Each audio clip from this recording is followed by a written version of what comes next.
When you think of leaders in the civil rights movement, where does your mind go first? Understandably, for most of us, we think of people like Rosa Parks, Dr. Martin Luther King Jr., or Malcolm X, to name just a few. However, what if I told you there were others who came before? That an entire century before Rosa Parks refused to leave her seat on that bus, there was another woman who refused to leave a New York City streetcar.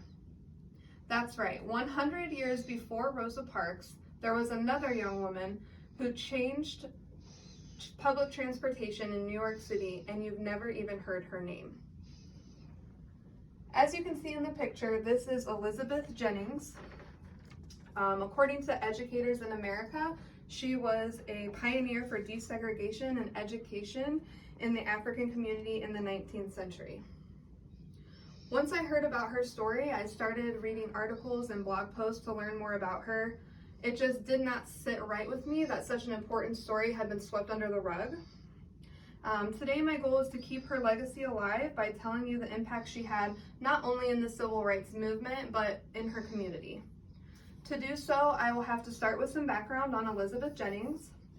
According to Educators in America Black History Spotlight of 2022, Elizabeth was born free in New York City to parents of the middle class.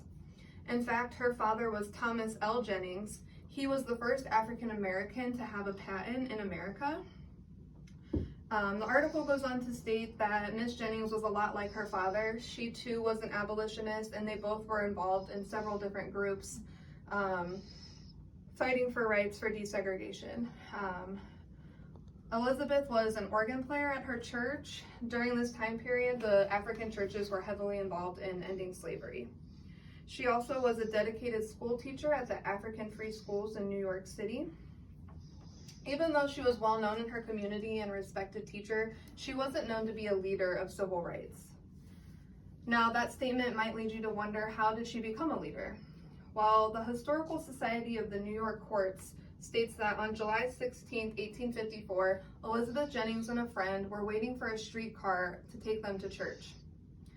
During this time, African Americans could ride in a streetcar with white citizens as long as no white citizen would object to it.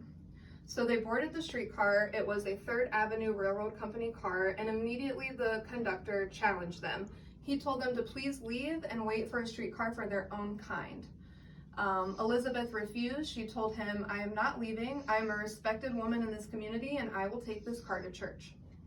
The conductor then tried to physically force her off of the streetcar, but she held on with all of her strength, and he was not able to remove her. The car continued down the road, and a police officer saw the struggle. He then joined in with the conductor, and they physically threw her out of the car. She landed in the road. She was physically hurt, and her dress was soiled.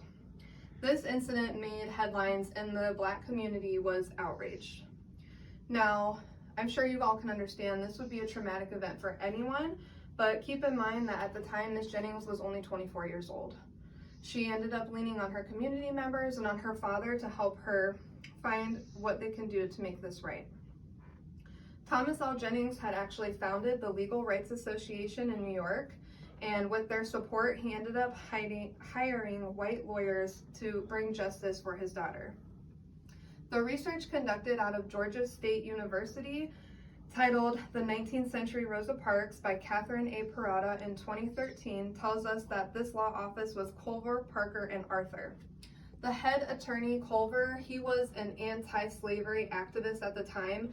He took on this case because he thought it would be such a great opportunity to revolutionize public transportation in New York City. They sued the Third Avenue Railroad Company for $500 due to the fact that they stripped her of her public safety rights, which was a right for all citizens, Black or white. They ended up taking the court to the New York Supreme Court and winning $225 in damages. Now, this case then set into motion other railroad companies restructuring the way they handled Black and white citizens and keeping them separate.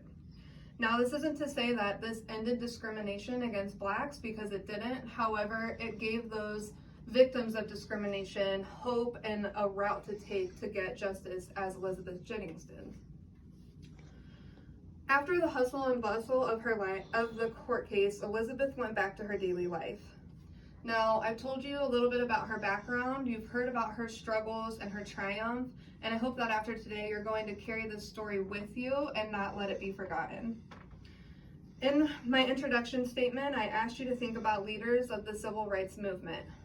I don't know if you thought of Rosa Parks or maybe you thought of John Lewis, but maybe the next time someone asks you that question, you'll think about Elizabeth Jennings and you'll be able to shed some wisdom to whoever you're having this conversation with.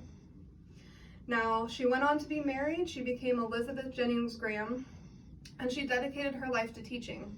She was a teacher for many years for African free schools, and eventually she became a principal. Elizabeth Jennings was a woman who history should not have forgotten, not only for the way she impacted the public transportation in New York, but because she had an impact on all the children she instructed throughout the years. She was a woman who never should have been forgotten by the history books, and I hope when you leave here today, she will never be forgotten by you. Thank you.